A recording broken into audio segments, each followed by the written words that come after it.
ഭക്ഷണത്തിന് മുമ്പ് വെള്ളം കുടിക്കാമോ? ഭക്ഷണം കഴിക്കുന്നതിന് മുമ്പ് ജലാംശം നൽകുന്നത് ദഹനത്തെ സഹായിക്കുമെന്നും ഗ്ലൂക്കോസിന്റെ ആഗിരണം മന്ദഗതിയിലാക്കുമെന്നും ഭക്ഷണത്തിന് ശേഷമുള്ള രക്തത്തിലെ പഞ്ചസാരയുടെ അളവ് കുറയ്ക്കുമെന്നും ചിലർ വിശ്വസിക്കുന്നു.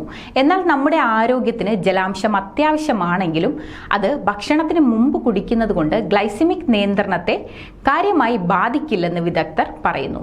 സർട്ടിഫൈഡ് പ്രമേഹ വിദ്യാഭ്യാസ വിദഗ്ധ കനിഹ മൽഹോത്ര പറയുന്നത് ഭക്ഷണത്തിന് മുമ്പ് വെള്ളം കുടിക്കുന്നത് ഭക്ഷണത്തിന് ശേഷമുള്ള രക്തത്തിലെ പഞ്ചസാരയുടെ അളവ് കുറയ്ക്കാൻ സഹായിച്ചേക്കുമെന്നാണ്.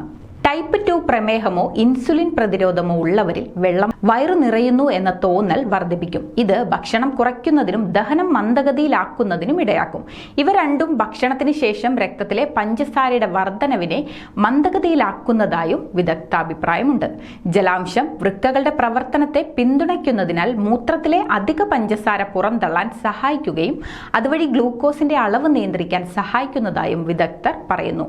എന്നിരുന്നാലും വെള്ളം ഗ്ലൂക്കോസ് മെറ്റബോളിസത്തെയോ കുടലിലെ ആഗിരണത്തെയോ നേരിട്ട് മാറ്റുന്നില്ല എന്നും പ്രമേഹ വിദ്യാഭ്യാസ വിദഗ്ധ കനിഹ മൽഹോത്ര വ്യക്തമാക്കുന്നു. കൂടുതൽ ആരോഗ്യ വാർത്തകൾക്കായി ഡോക്ടർ ലൈവ് TV സബ്സ്ക്രൈബ് ചെയ്യുക. Stay healthy.